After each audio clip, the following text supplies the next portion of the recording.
Protecting Your Law Firm Against Cyber Attacks with Tom Lambotte, episode 234. Are you ready to make your law firm a profit-generating machine that will free up your time and skyrocket your impact? With more than 2 decades of business growth experience and having proven that you can be successful while prioritizing your family and your impact, introducing the Profit with Law podcast.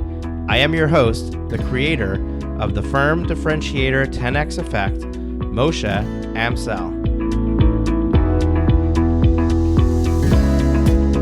Well, hello and welcome to another amazing guest episode here on the Profit with Law podcast. I'm your host, Moshe Amsel, and I am excited today, more excited than usual, because every time I have a repeat guest, somebody who's been here before, coming back again for another conversation, it's always an exciting time for me, because I know that we've, in the first interview, the first time we have a conversation, we kind of scratch the surface. We kind of, we talk about the basics, but we don't get into the depth of a topic with any of these conversations. And when I have somebody back a second time, often we get the opportunity to really go deep into a topic and really uncover some things that could be truly valuable for you. So pay attention, because this is going to be good. Now, Tom Lambotte is the guest today. We had him here before. He is your IT technology guru genius when it comes to law firm support, and he's got something exciting that he's been working on and streamlining and making better for law firms. And we're going to talk about it. We're going to talk about the hidden risks. We're going to talk about the things that you don't even know are lurking around the corner when it comes to IT security. And it's one of those things that we kind of take for granted. We don't think about, and I'm going to talk to Tom about it in this conversation. But the more and more that we move to cloud platforms, and we're not having to invest in servers in the office and things like that, the less we think about security.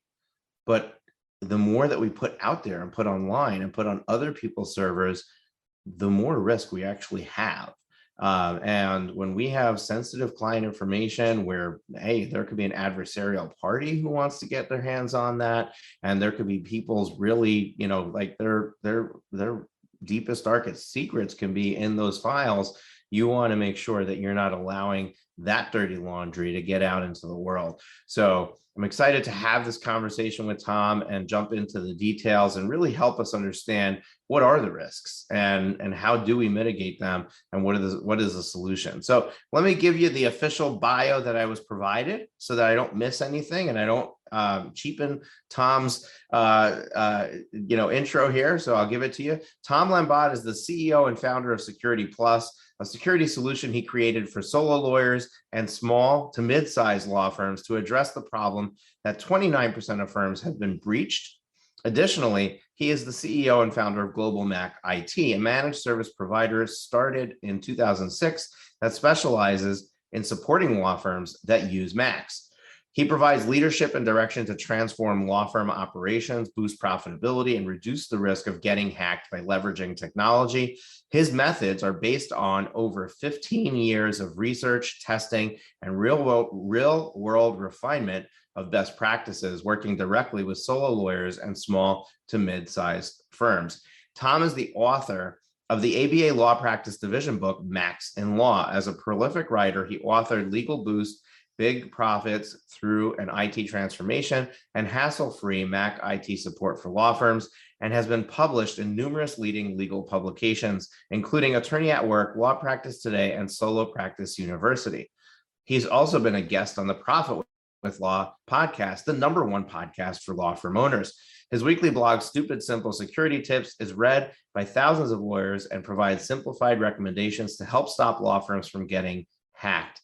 He is the proud and active father of 4 children and lives with his wife and mother-in-law in Cleveland, Ohio. This is one brave soul who allowed his mother-in-law to move in.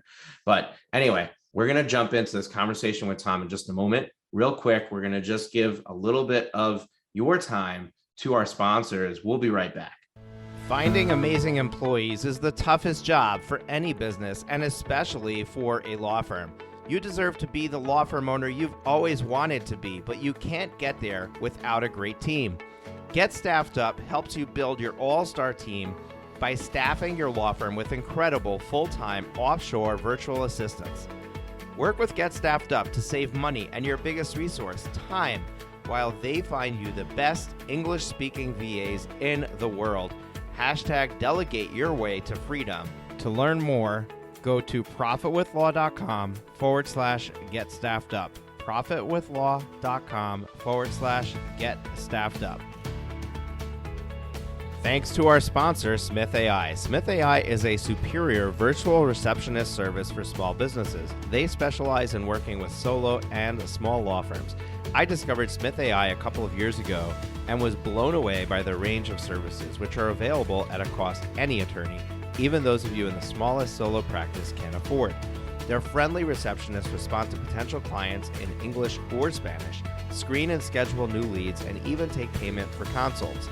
The best part is, they don't just handle these conversations by phone. They also have live agents and chatbots capturing leads on websites and via text message. If there's one growth hack to your practice, this is it. Smith's friendly gatekeepers can staff your front lines. They'll capture new leads while you work uninterrupted. You can finally have the peace of mind that while you're working, you're not missing out on future work. Plans start at just $210 a month for calls and $140 a month for chats. They even offer a totally free chatbot, so there's no excuse. Try Smith AI today and see for yourself why attorneys like Justy Nickel in Colorado say Smith AI receptionists are the secret to business growth and client happiness. Smith AI offers a free trial, and podcast listeners can get an extra $100 discount with promo code ProfitLaw100. That's ProfitLaw100. Sign up and learn more at www.smith.ai. Trust me when I say, don't let another day go by. Try Smith AI. And we are back. Just if anything that we discussed that our sponsors have to offer is relevant to you, we ask that you show them some love. At least have a conversation with them. See if it's right for you, because without them, this show wouldn't be possible. Tom, welcome to the show. Hello, thanks for having me. I'm glad to be back.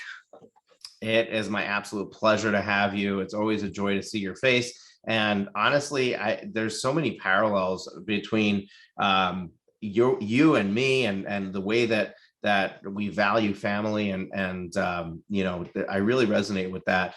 I've got you beat in the kids department. I have 5 kids.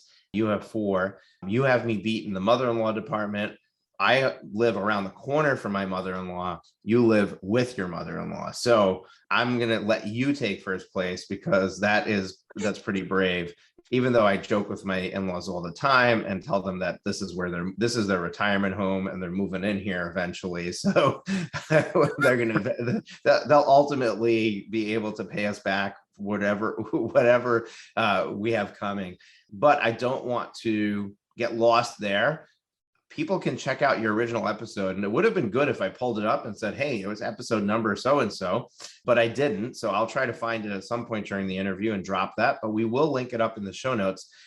What I am going to ask is that you just give an even briefer introduction about yourself than you did in that episode, because folks, go listen to the first interview and hear that conversation. So when you come back here, it's like, oh, now I know this guy, Tom. I'm going to listen to him.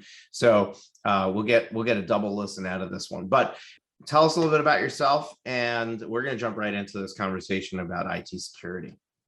Yeah, so you got the full, fancy bio.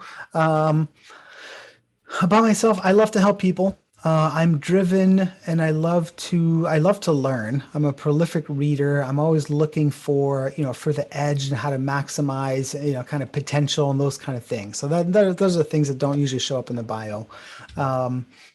And so I've been in IT since 2006 when I started Global Mac IT.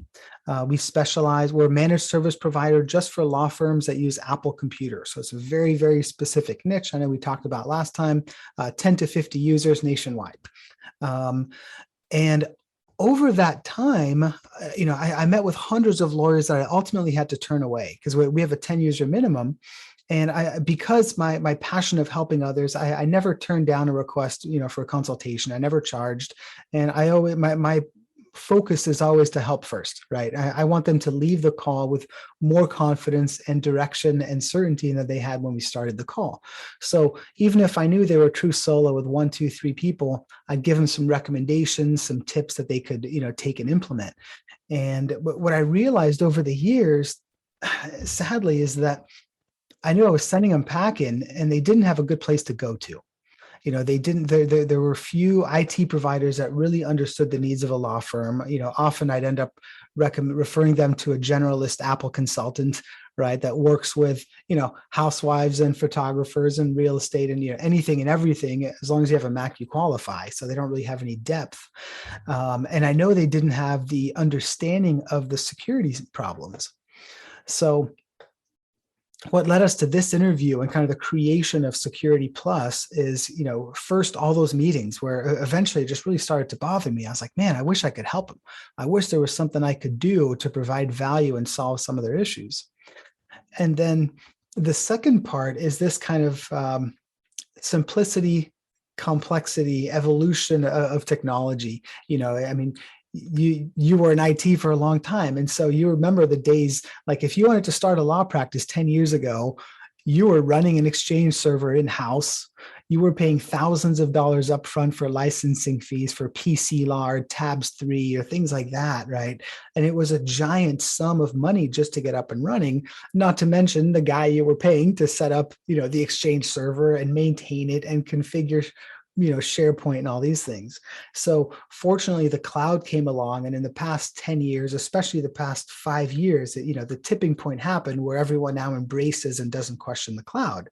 So today, a new lawyer can set up a practice in one afternoon. They can get 365 email, contacts, calendars, file sharing, their case management solution. They can even integrate it all, and they can do that in one afternoon for $100 a month, right? So technology has gotten a lot easier. And as a result, over 40% of lawyers turn to internal IT support, before when they have IT problems, right? They deal with it themselves, which is great because they've been empowered. It's a lot easier to do. But the problem is that under the same hat of technology is where security also falls. And security has not, the cyber threats have not become simpler over the years. They've gone the polar opposite of that, right? And there's more and more threats. Phishing emails getting more and more advanced. And we'll talk about all that. So that's kind of what led to, my initial creation of Security Plus. And I think when I first came on, it was still a little baby. It was a new idea. I was kind of putting the first painted coat on it, first coat of paint. And since then, I've really refined it, finished it, and now it's a real, product you can buy and use. And I'm really proud of it. It's really exciting. Awesome. And I can't wait to dive in and talk about that, which, we're going to get started on that in just a moment. But folks, I said I was going to go and find that episode for you. It was episode 134, Biggest Technology Problems of 2020 for the Legal Industry with Tom Lambotte. And you can go to profitwithlaw.com/134 and take a listen to that episode, or simply find it in your podcast player. Now, Tom, first things first, and we're gonna talk a little bit about your product, but we're gonna talk more about the solution or the problem and the solution. Absolutely. So people can really understand what is the purpose of it. Why do I even care? And I think that we need to address that. But before that, I have a quick question, and which is this a piece of software that you're selling, that you developed a piece of software, or is this a packaged service that you're selling? What exactly is it that somebody is buying when they look at and they think about buying the Security Plus? Great question. So it's a packaged offering. So I didn't build or create any of the solutions that are built into it. I'm not running backup software on the server in the basement, in my house. I don't believe in being a jack of all trades. Instead, the approach that I took is curating all of the best kind of modern solutions that provide the most security, at the best price. And even then, the problem We'll talk a bit more about the problems, but maybe I'll just stop there. So it's a curated set of solutions that we use in Global Mac IT to protect and secure all of our clients there. And then I pushed myself and I said, typically these solutions are not available to solo and small law firms. If they want access to them, they'll go to an IT company. They'll say, sorry, you're too small. We have a 25 or 20 or 10 user minimum. We can't help you. And so that's one of the biggest problems I really wanted to solve. And I can't tell you the number of times I Googled to like recheck myself. I was like, is there really no one out there that has created a solution like this specifically for solo and small law firms? And I kept doing it over and over, and I kept coming up, dry with like, yeah, there's no one else that's done this. And so it's a set of 8, curated best-in-class security solutions, and that we've packaged together and made accessible to solo and small firm lawyers.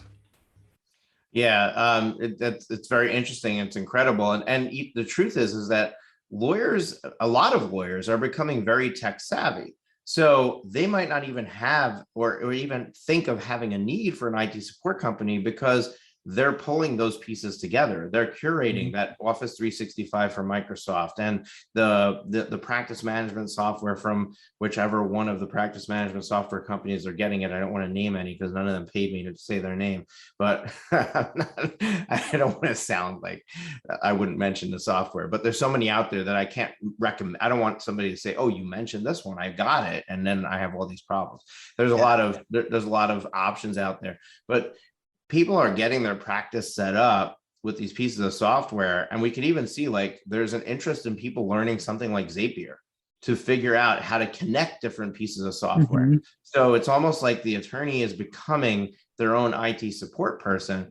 But then when it comes to security, they don't even know that there's something that they need to look into, right? They know that, okay, I need a practice management software, I need an email solution, but they don't know that they need security. So why should somebody be concerned about security? What are the biggest risks to this particular type of client, which is the small firm that really has everything in the cloud, and the only piece of equipment that's local is the device they're using to access the cloud, which could be a computer, a tablet, a phone, or any of those.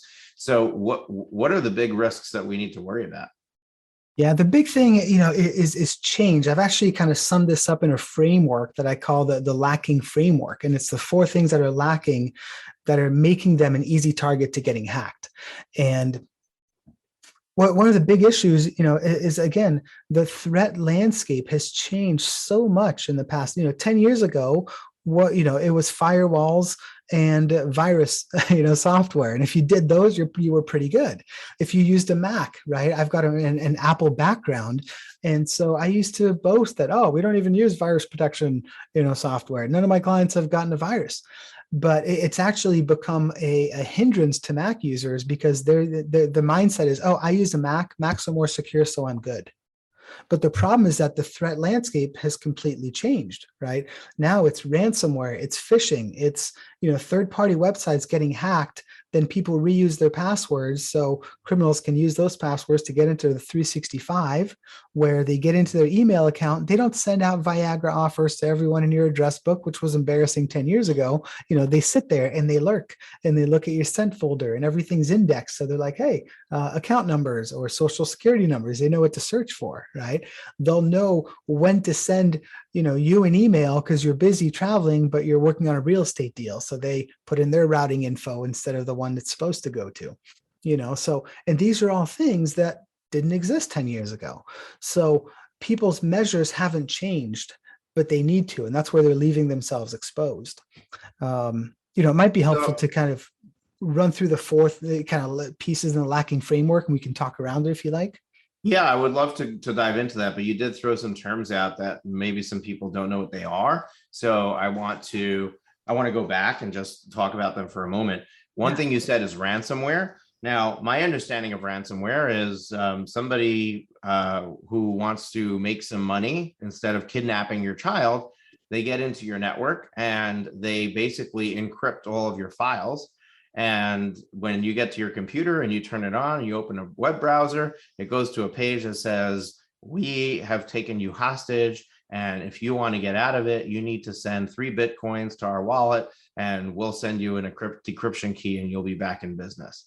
And then when you actually go and say, oh my gosh, is this a hoax? And you try to open anything, all of your files have been renumbered or renamed, and you have no way of getting into them until you pay the ransom or you pull it up from backup. So my question to you is when somebody has everything in the cloud, they've got everything, all their files stored on Microsoft OneDrive or on Google Drive, and they're not storing anything locally on their computer, and they're not housing anything on a server, can they still be ransomed? And how, and so what's the level of risk for their ransomware, and can they get into their Clio or into their, their other, their Lawmatics or things like that? Yeah, a lot of people use, local sync software like with Box or OneDrive or, those kind of things. So if you're using that type of integration, which makes it a lot easier, I prefer using that. So I can sync everything offline, Dropbox, that kind of thing. So anything that's on your local system is going to be encrypted. So those files can be, affected as well. Does Clio get, Clio, your web-based accounts would not get encrypted and affected in that way. But I don't know anyone that truly has 100% of their files, in the cloud at all times. For example, I know, we realized for our clients, even if they're using, Dropbox for Business or Box or whatever their file sharing solution is, in a perfect world, all files are always stored, in the firm's kind of shared file system. In the real world, a lot of people keep files on the desktop or in their documents folder as they're drafting and kind of creating documents. And again, it's everything on your computer, your emails, all your data.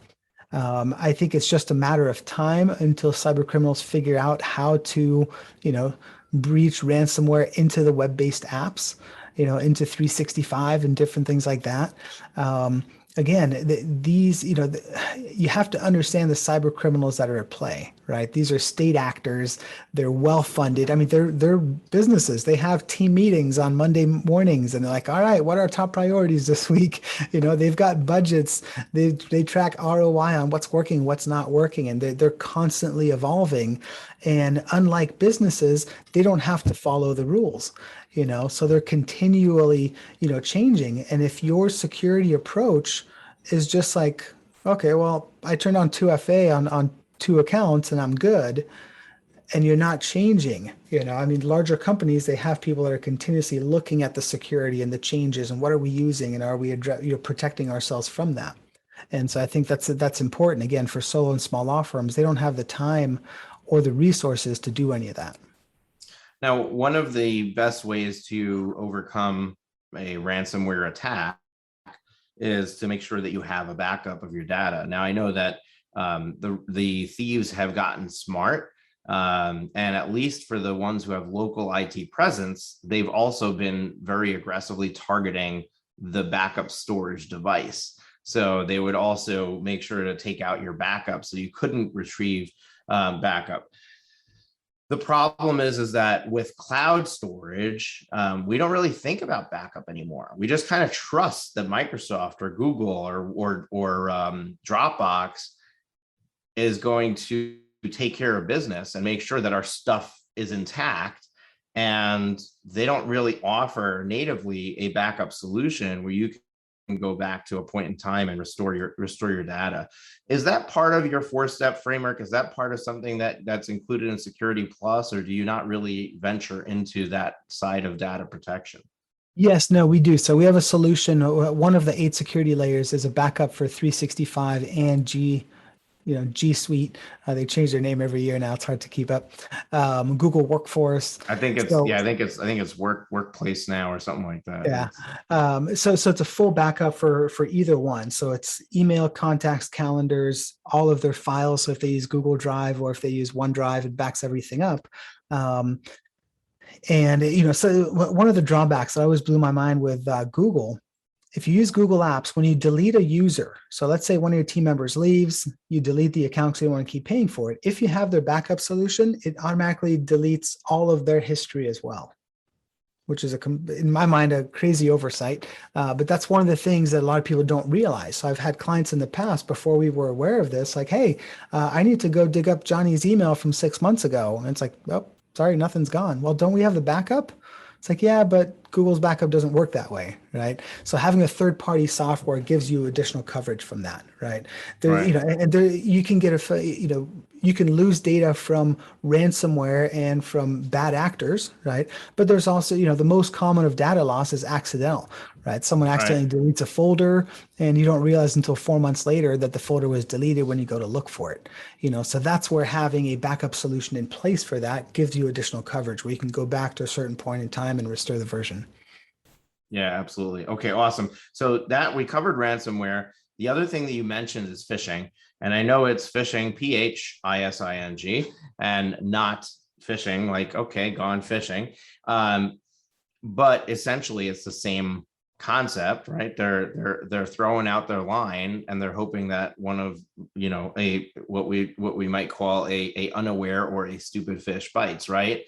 Mhm. And even people who are aware and even people who are smart, educated, and know not to click on links in an email somehow end up doing it. So walk us through what does phishing look like today, and why are people still falling for that, and what's the solution to it? Yeah, so phishing, I mean, it blows my mind how advanced the specific cases I've seen just in the past 2 months. It just continues to get more and more convincing. Um, Neil Tyra, he's the host of the Law Entrepreneur podcast. Good friend. I was just on his podcast my fourth time. I think I'm the second most frequent guest on his podcast, which I always love to do. And we talked about Security Plus, and that afternoon he got phished.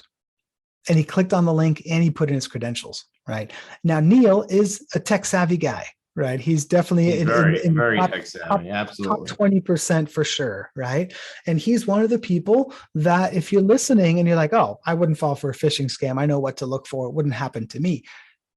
I guarantee he would have said the same thing. And he got an email from a colleague, another lawyer, exact same signature. Clicked on the link, took him to the website, looked exactly like his friend's homepage website, right? So again, the cyber criminals, they're using the psychology. They're reading Robert Cialdini, Persuasion, and they're understanding the psychology and the social proof and what's needed. A month ago, one of our clients forwarded us a phishing email. It was an exact replica of their homepage hosted on adobe.spark.adobe.com. So it wasn't some like crazy random odd URL. Right. It was a responsive design, right? So I mean, it was extremely convincing, and so that's why people fall for it. So that there's a visual. There's also the time. So people that are sending out phishing emails, they know that at 4 p.m. people are trying to wrap up their day. Their mental energy is wiped. They're just trying to get through a few emails in their inbox. They're trying to head out the door. They're less focused. They're less aware than they would be at 8:30 first thing in the morning. So they know the timing to send emails, just like marketers know the best days to send emails to maximize open rates, right? Again, the Right. cyber criminals are using all the exact same tactics. And so phishing is a huge threat.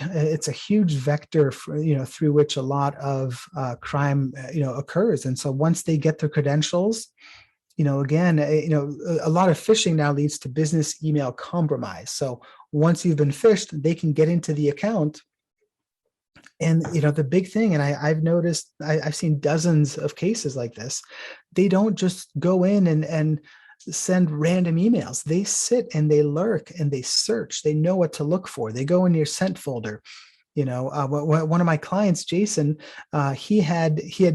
he started up his firm 2 years ago. He had gone through kind of how to start a Mac law firm course that I did back then, and last year, 3 times he had to reschedule a meeting because he wanted to take care of security because it was on his checklist, right? He knew he had to do more.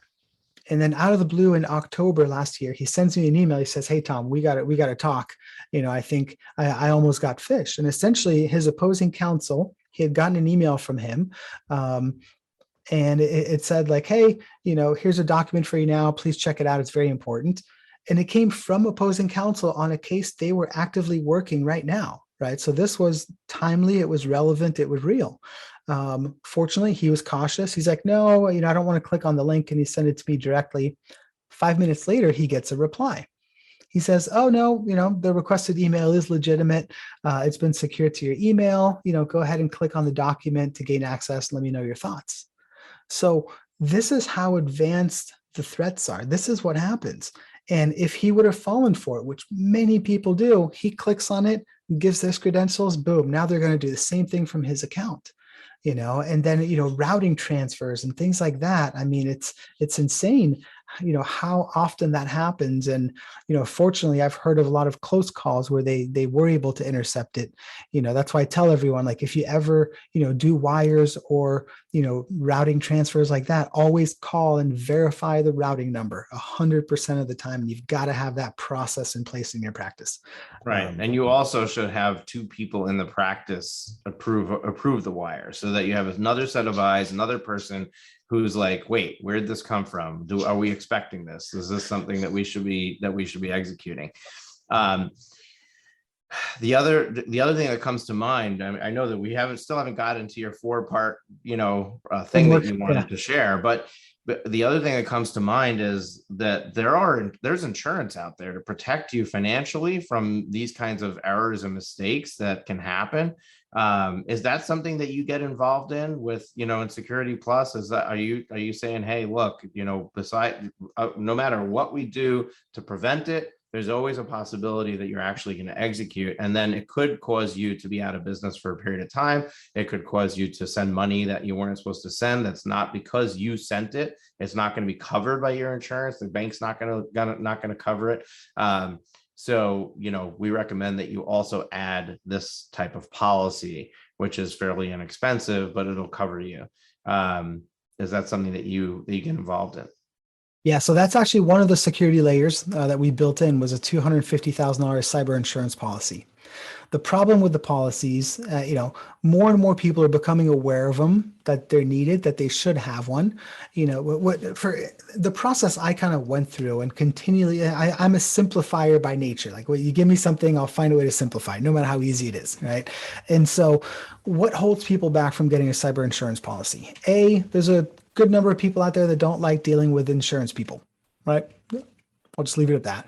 Right. Second, finding amazing employees is the toughest job for any business, and especially for a law firm. You deserve to be the law firm owner you've always wanted to be, but you can't get there without a great team. Get Staffed Up helps you build your all-star team by staffing your law firm with incredible full-time offshore virtual assistants. Work with Get Staffed Up to save money and your biggest resource, time, while they find you the best English-speaking VAs in the world. #delegate your way to freedom. To learn more, go to profitwithlaw.com/get staffed up. profitwithlaw.com/get staffed up. Thanks to our sponsor, Smith AI. Smith AI is a superior virtual receptionist service for small businesses. They specialize in working with solo and small law firms.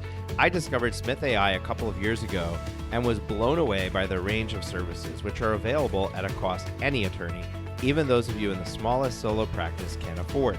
Their friendly receptionists respond to potential clients in English or Spanish, screen and schedule new leads, and even take payment for consults. The best part is, they don't just handle these conversations by phone. They also have live agents and chatbots capturing leads on websites and via text message. If there's one growth hack to your practice, this is it. Smith's friendly gatekeepers can staff your front lines. They'll capture new leads while you work uninterrupted. You can finally have the peace of mind that while you're working, you're not missing out on future work. Plans start at just $210 a month for calls and $140 a month for chats. They even offer a totally free chatbot, so there's no excuse. Try Smith AI today and see for yourself why attorneys like Justy Nickel in Colorado say Smith AI receptionists are the secret to business growth and client happiness. Smith AI offers a free trial, and podcast listeners can get an extra $100 discount with promo code Profit Law 100. That's Profit Law 100. Sign up and learn more at www.smith.ai. Trust me when I say, don't let another day go by. Try Smith AI. Well, I'm just going to interrupt you for a second. I mean, they basically say, well, I know that if I have homeowners insurance and I make a claim, they're going to do everything in their power to find a loophole or a reason why I'm not covered. And therefore, if I go and do my cybersecurity policy, I expect the same. I expect that they're going to find some reason or something or some way that I'm not covered, and they also don't give straight answers. Like, how much do I need? Right. Don't ever ask that question to an insurance salesperson, because they'll never give you a straight answer. Oh, if I tell you set amount and that ends up not being enough, then it comes back on me. So I can never give you a straight answer. So you should always get at least, $10 million. It's like, my revenue's $350,000 a year. Do I really need $10 million coverage? Well, I can't tell you don't need that, So you don't have that kind of direct, open honesty. It's like, hey, what do I really need? I have no problem spending money for something that I need, but everyone has a problem spending more when they don't need to. Right. You don't want to underbuy is fear one, but you don't want to just overspend just because, it's like everyone wants to be somewhere in the middle. So that's part one. Part two, they might not understand there's a need for a cyber insurance policy. They think, oh, I've got a liability policy, so I'm covered. But cyber liability coverage provides much more coverage than your standard, policy that most lawyers carry. So that's number two. Number three, the application process is scary. Catherine Reed, she's down with the South Carolina Bar Association. She actually created a course to help small and solo law firms fill these applications out because it was so complicated. These are things that you and I would be able to answer, but for the mere, normal attorney, it's like, do you have firewall and port forwarding? It's 40 questions of very high tech, questions, and they don't want to falsify information. So that's another roadblock that keeps a lot of people from moving forward and getting the policy. Right. And so what we've actually done, so it's included, there's no application process, and the policy goes live within 24 hours from when they sign up. So it removes all the, all the speed bumps. Barriers. Yeah. So that's kind of like what we do in tax, right? I work with a third-party company to provide audit protection for my clients, and it costs me $10 a return for every return we file. We don't have to. We used to sell it, right? And then clients would decide whether they wanted it or not. And I'm not in my accounting practice. We're not in the business of IRS defense. Like, we don't, at least not currently. So I didn't want to have a client that I prepared the return, and now they have a problem with the IRS and they come back to me and I'm like, oh, I don't do that. I'm going to send you to somebody else. And now who knows what they're going to pay for that. So it's a tiny thing for me to invest in, to make sure that they have the peace of mind, which also gives me the peace of mind that if something happens, they have a company that has all of the trained personnel and it's covered. The cost of it is covered. They'll go to bat for them. So it's kind of like the same thing where you partner with an insurance company and everybody who gets your Security Plus automatically gets that coverage. Yeah. And if someone's wondering, well, how can they skip the application process and do that? It's because the company we buy through, they only sell cyber insurance policies. That's their specialization. And they only sell it to products like ours, packaged security solutions. So they know that the pool of their buyers are going to be at a far lower risk than the average consumer or average business that doesn't have these security measures in place. It's also economies of scale. I mean, look at group term life insurance, right? How does an employer offer basic life insurance coverage to all of their employees with no application process? It's because the life insurance company knows that by partnering with the employer, they're getting 100 policies. The chances of them needing to pay out all of those is slim to none. So it's a risk they're willing to take to get that volume business.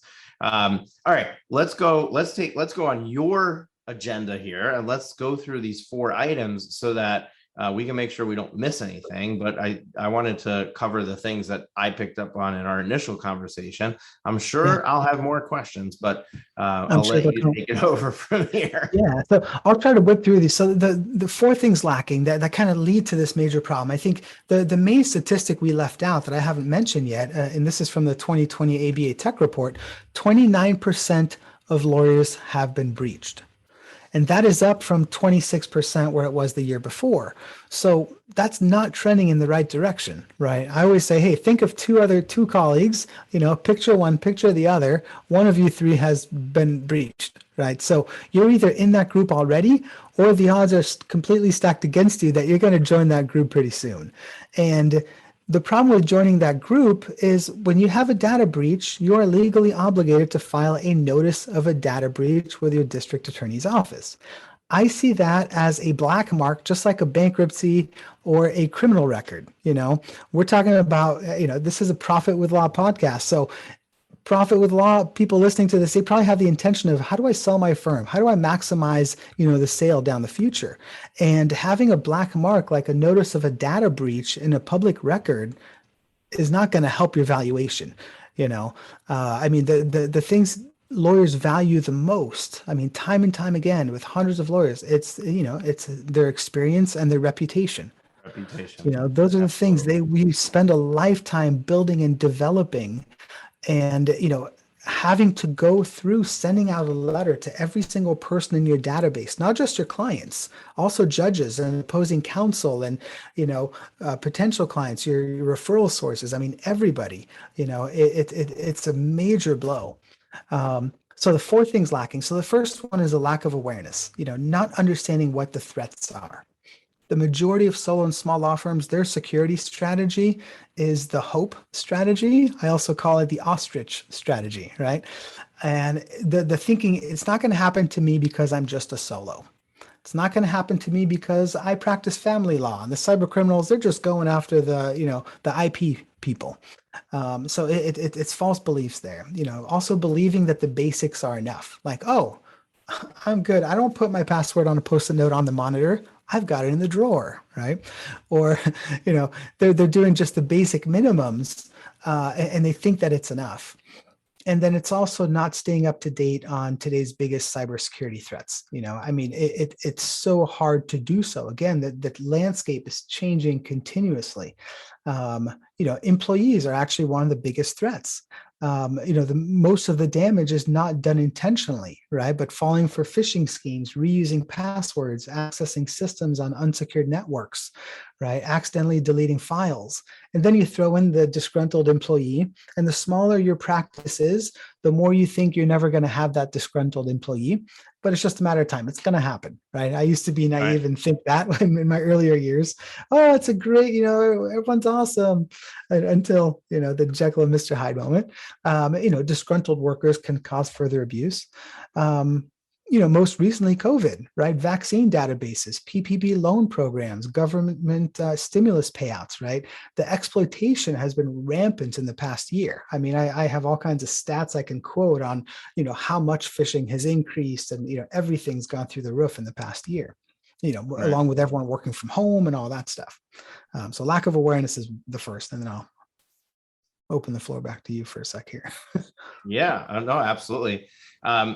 So what exactly is the lack of awareness in other words, I know that there's so many different areas that we can cover with security, and lack of awareness is so broad. Like, okay, so and it's not just what am I not aware of, but what do I need to be aware of? Like, if you had to say, okay, these are like the 10 biggest risks for a law firm, and all of them, if they were more aware, would be less of a risk.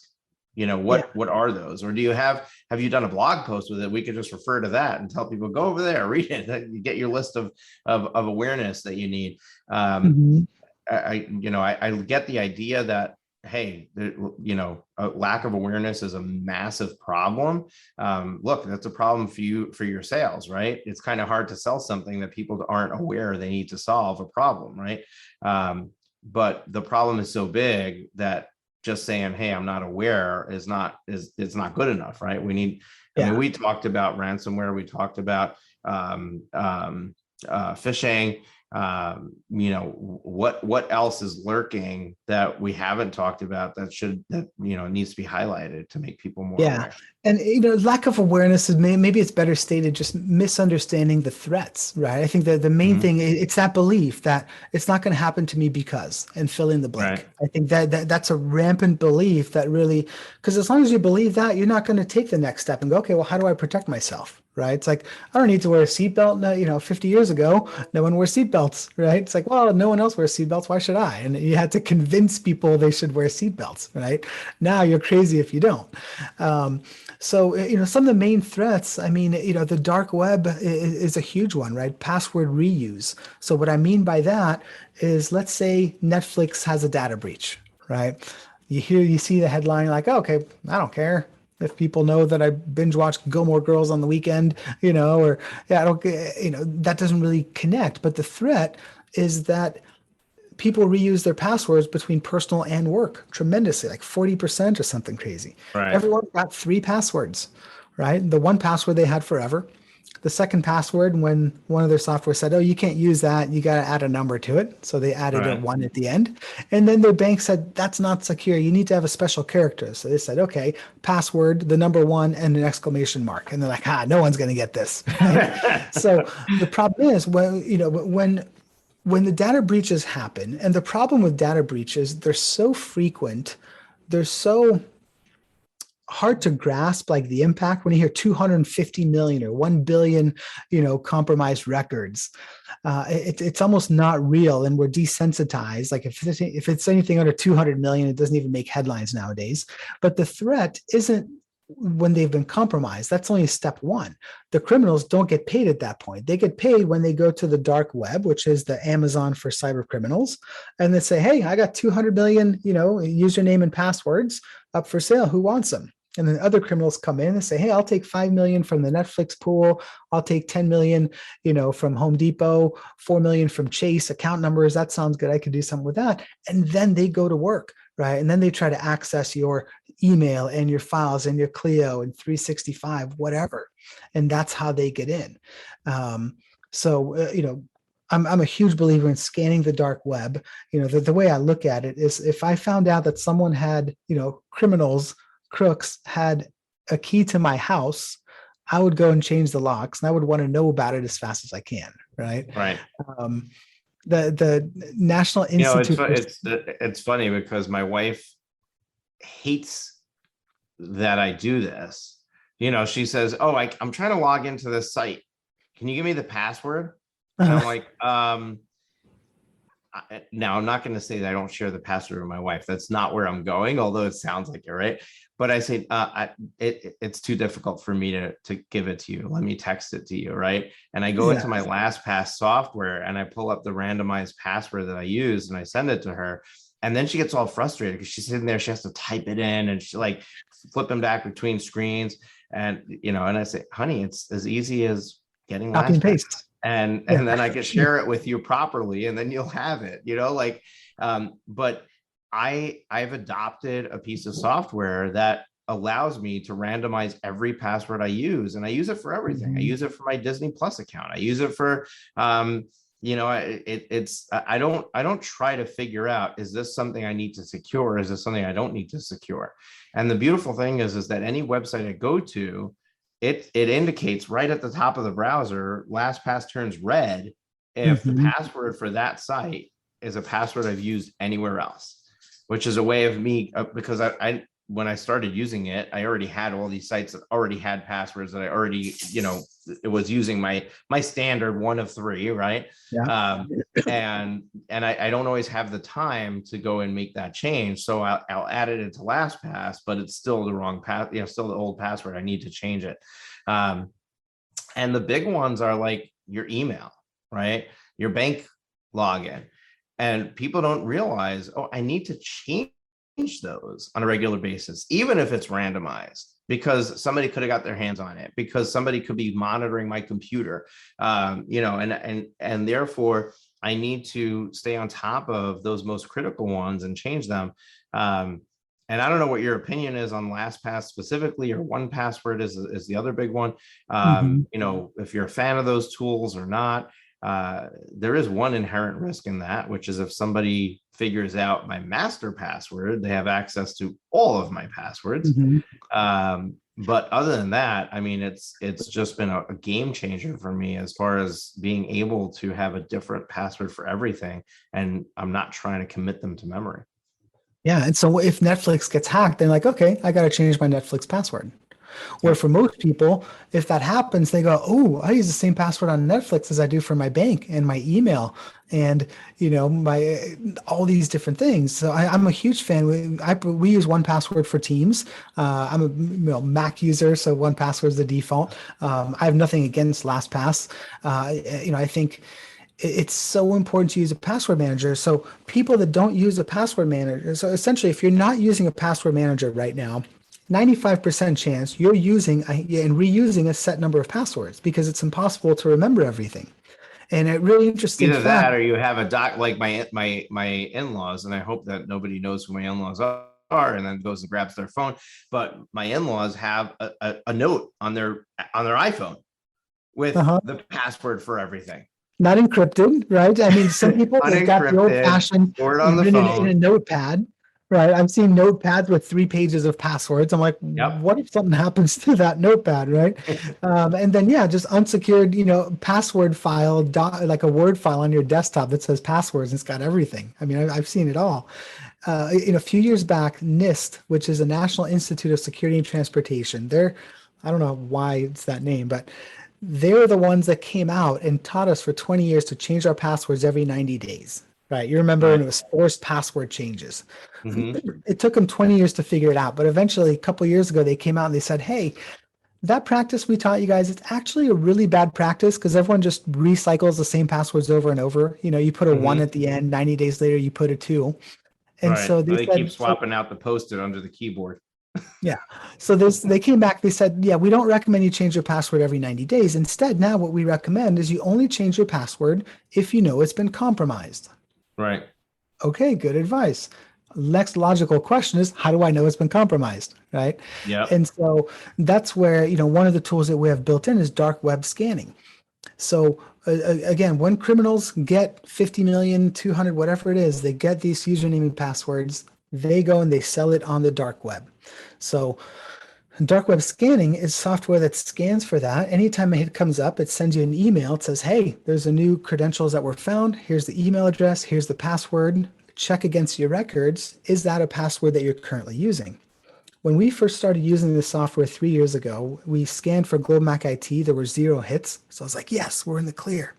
Then I put in my personal email address, my chief of operations, and my wife's, because I want to look out for her too. Every single one of us had multiple hits, and these were, our original 3 passwords before I started using unique passwords for everything. Mm-hmm. So just like you said, you're like, yeah, I haven't changed them all. I went and I changed 27 different, logins, and it was a major pain, but I slept a lot better that night because I was like, okay, well, now I'm protected. So, Right. um, yeah, I Yeah, don't know. most people are not losing sleep because they're not not protected, but that's a whole nother story. Okay, so the first one was lack of awareness. Let's go on to number 2. Second one is lack of time. Overwhelm is a real challenge that most solo and small firms face daily, rarely share publicly, and let alone, admit to themselves.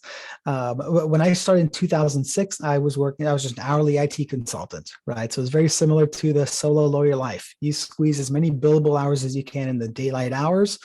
Then you spend 2-3 hours, I would, get back to emails, deal with admin, HR, finance, tech, try to do some marketing to make sure I get more clients once the clients I was working with stopped, right? So a lot of parallel there to kind of the hourly billable lawyer. And so the reality is, they don't have the time to execute all of their responsibilities at a high level, right? you're doing lawyering, but you're also got to stay on top of your books. You've got to do your marketing. You've got to get new clients. You've got to, all the other stuff. And it's okay for some areas to get shortchanged, right? If you fall behind on your books for a couple months, that's okay. You can get caught up in one weekend. There's no harm, right? You could probably challenge that and just say, hey, you got to stay up on them regularly because you'll make a lot more profit. Right. But that's just the example. But if you fall behind on your security and you get a data breach, that causes a lot more harm, right? So they don't have the time, to get it done. And I don't know if you've read this, Who Not How yet. It's one of my favorite books. Great book. As a matter of fact, I went. There was a weekend that there was a charity that was doing a promotion with Who Not How and two other authors, and I stocked up. I bought hundreds of copies of the Kindle version. And I give it out on a regular basis on various calls that we're on and stuff like that. I kid you not. I did the exact same thing. I bought a ton and I give them to people all the time. So it's funny. It just shows how alike we are. Cause the dollar Kindle. And I was like, yeah, I'll buy like 50 of those because I think everyone should read this book. And I give it to people all the time. So in the book, it says time is finite. We all have 24 hours. Before you can master any of the other freedoms, you must become a master of your own time. You can accomplish 1,000,000 times more if you stop asking how and start getting who's. And this is such a core lesson for solo and small firms because as a default, we are wired to ask, how do I do this? As soon as we have an idea, I need better security. Okay, how do I do this? I need a new website. How do I do this? Oh, I'm going to teach myself how to set up a WordPress website and spend, the example in the book where one lawyer spent, 80 hours setting up his own website. And then a friend told him that he could have done it for $1,000 to pay someone, So they don't have the time is the second biggest thing that's lacking that creates this issue that kind of, further fuels the lack of security. Awesome. What's number three? Number three is a lack of clarity.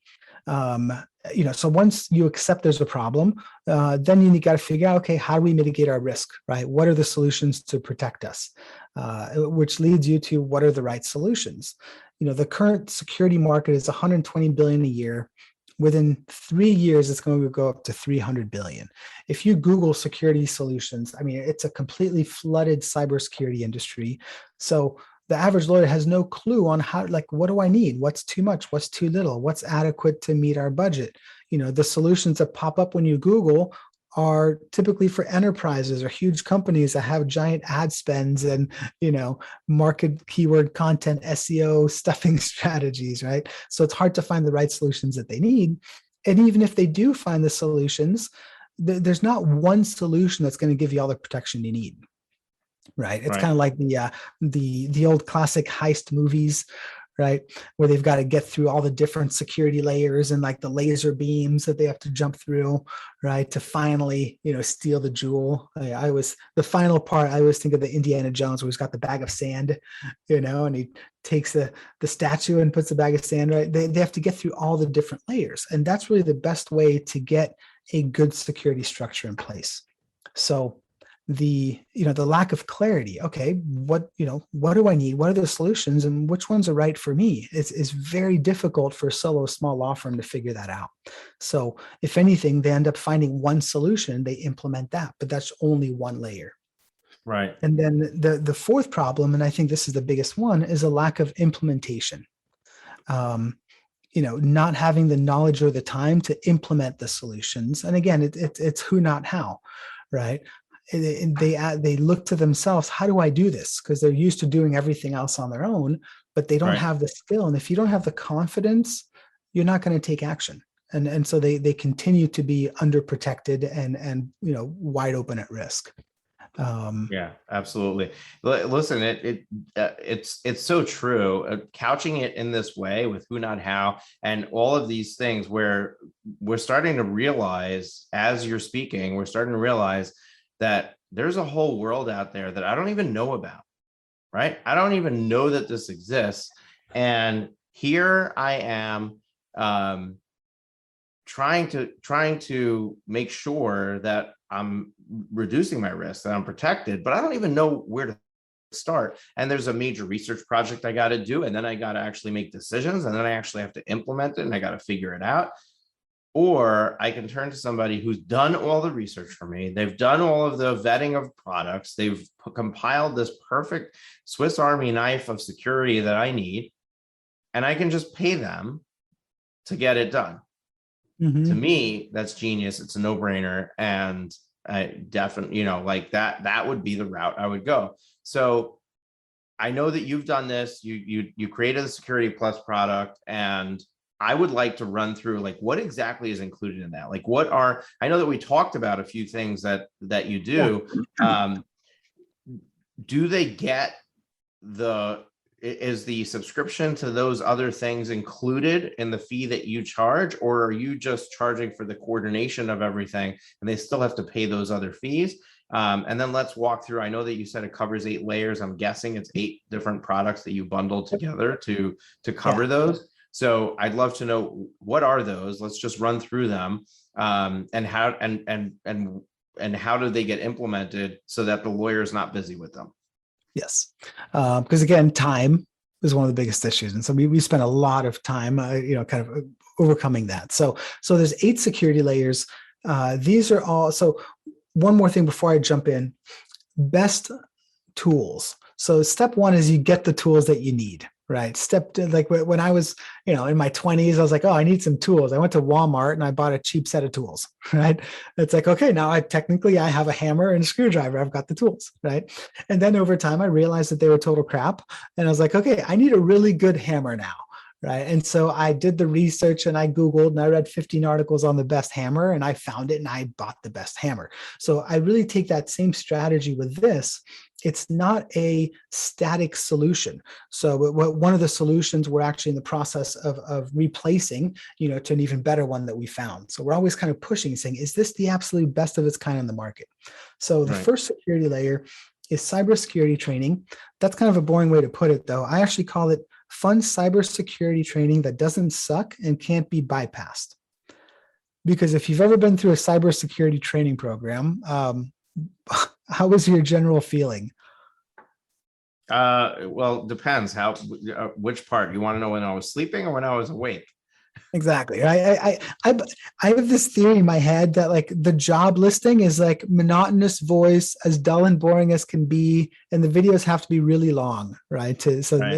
So the problem, that's the standard, and people end up. I mean, I've done it in the past. I hit mute and I come back to when the question pops up, because I call them stupid easy questions, like anyone can answer them, right? Mm-hmm. It's like there's something weird on your computer. What should you do? Allow. Right. So the cybersecurity solution we uses behavioral science techniques like storytelling, and it's cartoon based, so it has kind of a cast of characters.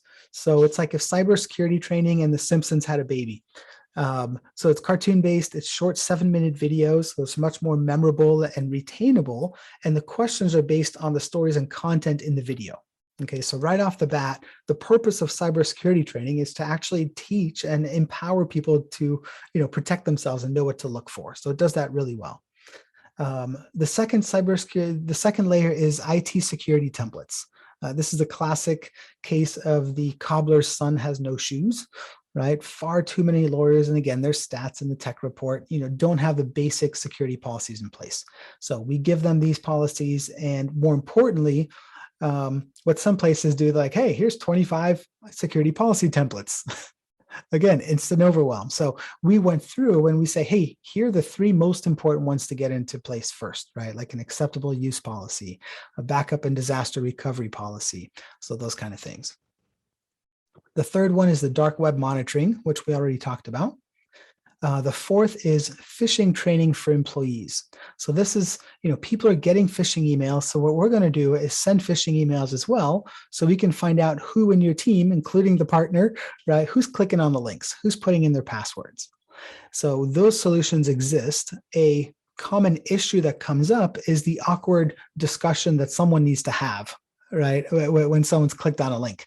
So this is bypassed because one of the cast of characters, the little cartoon, her name is Dee Dee, she pops up and they're taken to a short immediate training. It's like, hey, you fell for a phishing email. Let's do a little more training so you know what to look out for, right? Right. And then there's reporting and all that stuff built in. The next one is, this one's kind of a mouthful, but it's proactive monitoring, maintenance, and patching for Mac and PCs with antivirus and web protection. So I was this going is, to ask you if the solution is both for Mac and PCs. I guess it is. yes. So that was a huge thing, when it wasn't initially when I went out to build it. And then I looked back and I was like, wow, out of all these 8 solutions, only one actually goes on your computer. And I'm like, there's no reason to make this Mac only. I can impact 10 times the market, which is really exciting. And so this is standard stuff when you've got an IT company, right? Or a managed service provider with, when you've got 10, 20 more users, but it's inaccessible for a solo that just wants to get access to these tools. So it's a huge time saver. It automates the software updates and the security patches for Mac OS and Windows. It runs preventative monitoring and alerts. So if you've got a hard drive that's dying, or if your hard drive's almost full, or if your battery's having issues or memory problems, you can get notified ahead of time, right, to reduce problems down the road. It's got antivirus and malware. And it also has DNS web protection, which blocks malicious URL. So even if you click on a phishing link, chances are that's going to be blocked when you get to the website. Then we've got the cyber insurance policy. So we talked about that, $250,000 coverage. There's a breach hotline available 24/7, in the event of possible security incidents. It covers investigation, coverage for fines and penalties, credit monitoring and notification, legal defense, liability expenses. Layer number 7, we also talked about, was the email backup, right? So for 365 or G Suite, backs everything up. What's cool about this, so I mentioned this is the solution we're actually in the middle of changing to a better one that we found. This one is accessible right from within 365 or G Suite. So there's not a separate portal you have to go into and log in. So it makes it effortless to restore data. There's also e-discovery built in. So if they ever have I use spanning for that. That's what it is? It's spanning? Yeah. Okay. So we had another tool before that was really good, but spanning was better. We did a bunch of comparisons and R&D and testing. And so that's what we're moving to. And then the last one is a team-based password vault and process documentation tool. So, it stops insecure password sharing, creates unique passwords, all that stuff. They can also document their standard operating procedures and SOPs. And are you using 1Password for that? We are not. We looked at 1Password. It's really pricey, to have, kind of put this into it.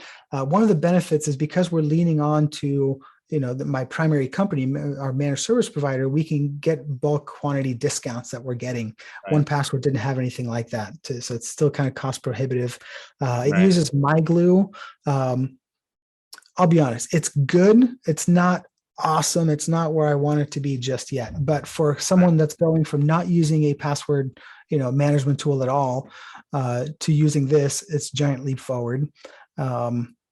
It's not good enough. I have to assume that some people who are going to be looking at this have pieces of this already in place.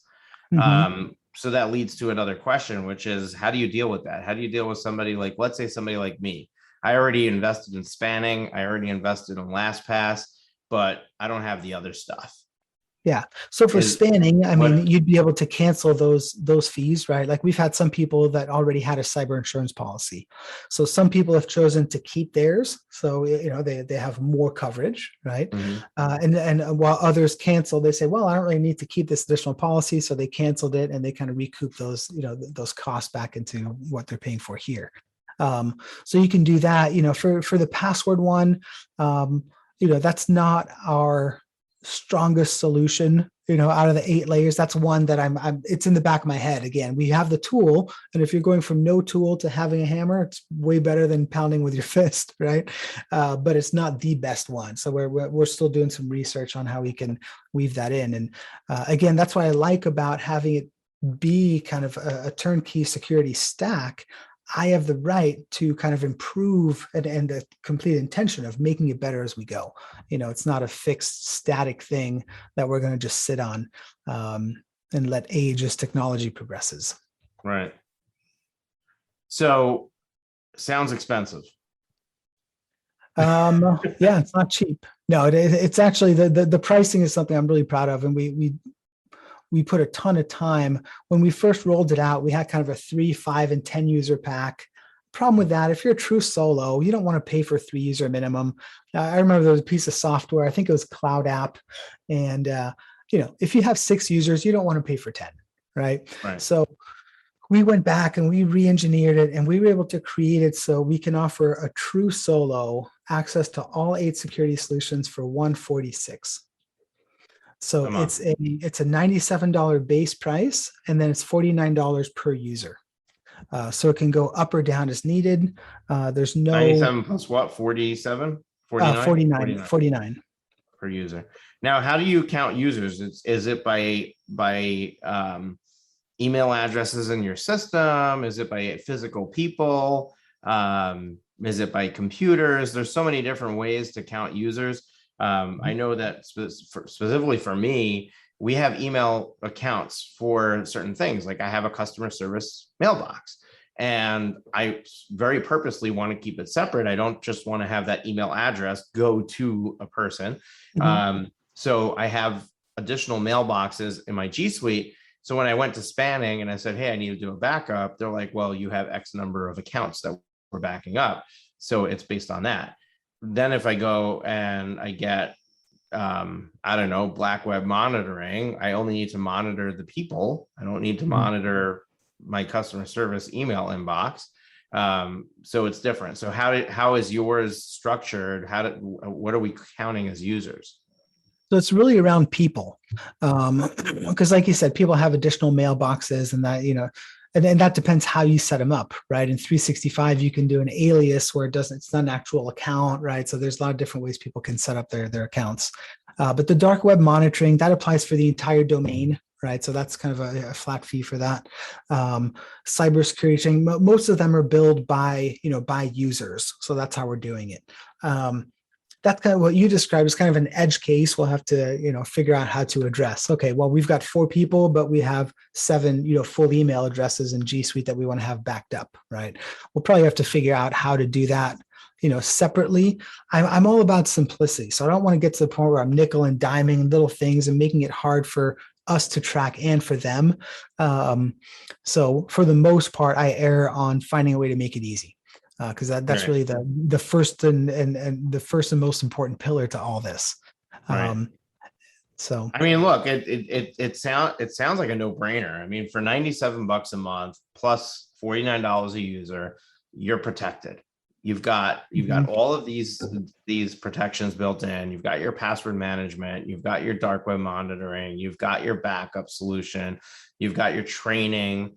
I mean, it's huge. It's really a comprehensive suite. So kudos to you for putting this together, making it available and possible. Now we have to spread the word, and we just have to, make people aware of the risks that they have. And, I can definitely see where you're going to have an uphill battle selling it, because it's really, people solve their pressing need problems, right? And nobody considers risk a pressing need until they get attacked, until they have a phishing event, until they have a ransomware event, until their domain ends up on the dark web, until that's when all of a sudden, I need to pay attention. When do they start looking at cybersecurity policies? When they've gone out of business for 4 days because their computer system was down. That's when they say, how do I protect myself the next time? So how do we get somebody out of this? This is not a urgency I have right now mode to take the preventative measures. That's the uphill battle for you and with your business and your product.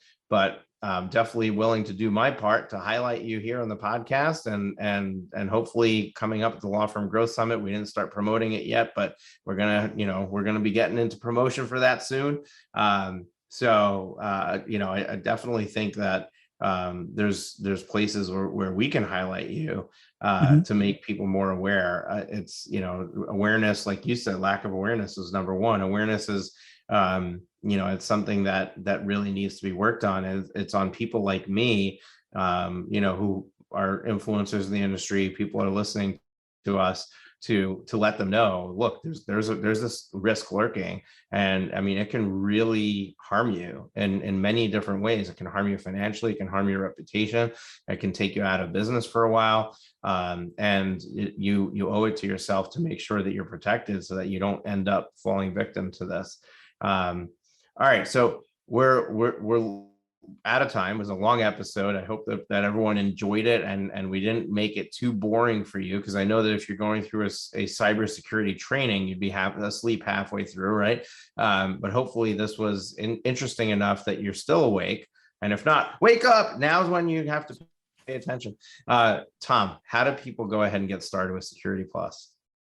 So two ways, and one short thing I want to put in. If I'm listening to this, I might be wondering like, okay, well, that sounds good. How much of my time is this going to take? And so we put a ton of time. So once you sign up, you fill out a 6-minute intake form. We do all the work that does not require you ahead of time. We schedule a 60-minute Zoom call, one-on-one with you. At the end of those 60 minutes, all 8 security services are up and running and active. So we spent a ton of time on making it So as it's minimal as the time. 660 plan, 6 minutes up front, 60 minutes on a call, and you're done. I like that. I'm going to steal that. Yes, that's what it is. So if they want to go to securityplus.io/Moshe, we're going to create a landing page just for you guys with some goodies. Right off the bat, we've got kind of a security checklist for busy lawyers that we built. And I'm going to throw this in. If they haven't gotten Who Not How from you yet, I'll give them a copy of the Kindle version of Who Not How, because I think every lawyer needs to read that book. So I'm gonna ask you, although you just threw out Moshe, some people have a hard time spelling Moshe. So let's make it securityplus.io/profit, securityplus.io/profit. Make that my URL. And this way, they know they're in the right place. And it's profit, like I'm taking money home, PROFIT, not like I am predicting what's going to happen in the future profit, but you get the idea. Tom, it's always a pleasure to have you here. This is a great conversation. I like to always close out an interview with you leaving one parting tip, piece of advice, wisdom for my audience. What would that be? Don't wait until it's happened. Like you were saying before, with your examples, like people wait until after the fact. And there's been studies, people buy, home security systems after they get robbed. People replace their fire alarms after they have a fire, right? Don't wait until that happens, because it's always better to need it and not have it than have it and not need it. And with the 29% of lawyers that have been breached, the odds are not in your favor. So you got to do something now. And we've done everything we can to make it as simple as we can for you to, get the coverage and go back to building your practice. It's awesome. Awesome. I love that. And, you got me thinking to all these examples, and I'm like, don't buy life insurance after you've died. That's the one policy that you don't get a do-over on. All the others, you go, okay, I can prevent fires in my next home, but I screwed up on this one. Anyway, it's really, honestly, being successful in business is a combination of, taking decisive action that's going to move the needle forward, but it's also mitigating and minimizing risk. There's some people are, they like to take on a lot of risk, but they also experience a lot of failures and declines because of that. And some people are more risk averse. And the difference is what the chart looks like when you look at a graph of the growth of their business. The one who's more risk averse has a slower incline of their success, but it's straighter. In other words, they don't detour a lot, and they keep adding to those successes. And the one who takes more risk tends to have this jagged, journey where they're going up, they're going down, they're going up, they're going down. And really the one who's more risk averse, who takes those extra steps to be more cautious with the moves that they're making, they're the ones who have it right, because they're able to enjoy the process. And really that's what it comes down to is how do I take steps to make sure that I am not needing to do things I don't want to do, that I'm not needing to worry about things I don't want to worry about. And with this, it's not something that's real until it's real. But the reality is that it doesn't take a lot of imagination to recognize how many hours I'd have to spend to solve a problem if any of these things happen to me. Mm-hmm. And the time and stress and forget the money, forget the lack of business, forget the fact, I mean, I have insurance for that, right? But even with my cybersecurity insurance, that'll cover me financially, but I'm still going to have to go and actively contact all my banks and close my accounts and do these things and change my passwords. And I'm going to have to deal with getting my data back from backup. I'm going to like where's all that time coming from? And what's my life going to look like for 2 weeks? I'm going to be out of commission because I'm busy recovering from this event. And really it's that, how do I eliminate the risk of needing to deal with all of that? And I know that you can't eliminate it completely. All of these are just prevention tools, but it can still happen. But it reduces the likelihood of it happening. So folks, it's up to you. What is the price of peace of mind? What is the price of risk elimination for you? I think that Tom has done an immensely amazing job of really making this a no-brainer for people. So go to securityplus.io/profit and take it for a whirl. Is there a commitment? Can they cancel after a month if they don't like it? Like how does that work? Better than that. I actually did a better than risk-free guarantee. So we have 100% money back guarantee, but to put a cherry on top, I'm willing to go as far as if you're unhappy with it, once you've gone through the 60-minute training and we've got everything, the setup, right? Once you've completed the setup and completed your first cybersecurity training lesson, if you're not happy, we'll give you a full refund. Plus I'll send you a check for $241, which is the average billable rate in the US for a lawyer. Wow. I need to talk to the average lawyer because they're not charging enough. But anyway, I love that. I have a coach that told me if you really want to offer a guarantee, do a double your money back guarantee, where you're basically saying, not only am I going to refund what you paid, but I'm actually going to pay you what you paid me. But I see how you came up with that. And I really like that type of guarantee because it really gives somebody a peace of mind that you're standing behind your product. If this is, there's really no risk for them, especially since they've only spent, you might have to increase your rate in 66 minutes, right? So it's 1.1 hours. So you got to do 241 times 1.1. Maybe you got to give $250 back, but, or 260, whatever that works out to. Anyway, Tom, it's been great. Thank you so much, folks. If you enjoyed this episode, then I need 2 things from you. First, I need you to share it with somebody. Share it with somebody that you know is going to gain from this. And if you know a law firm owner, share it with them. They're going to gain from this. So this is the kind of thing that the more people that know about it, the better. So go ahead and share this with a friend. The other thing I'm going to say is if you are not yet a subscriber to the podcast, you just happen to listen to this episode, make sure to hit the subscribe button on your podcast player. This way, every time we release a new episode. We do that twice a week, every Tuesday and every Thursday. And we are really having fun here, bringing you a ton of great information. And I'd love to have you tuning into us twice a week when we release those episodes. And Tom, I can't wait for our 3rd round. Take care. Thank you so much for being here. Folks, we'll see you on Tuesday. Have a good one. Thank you. Have you been enjoying the show? We sure hope so. To make sure you never miss an episode, be sure to hit the subscribe button in your podcast player app. Next week, we will be back with more valuable resources and ideas on how to break the mold and take your law firm to the next level.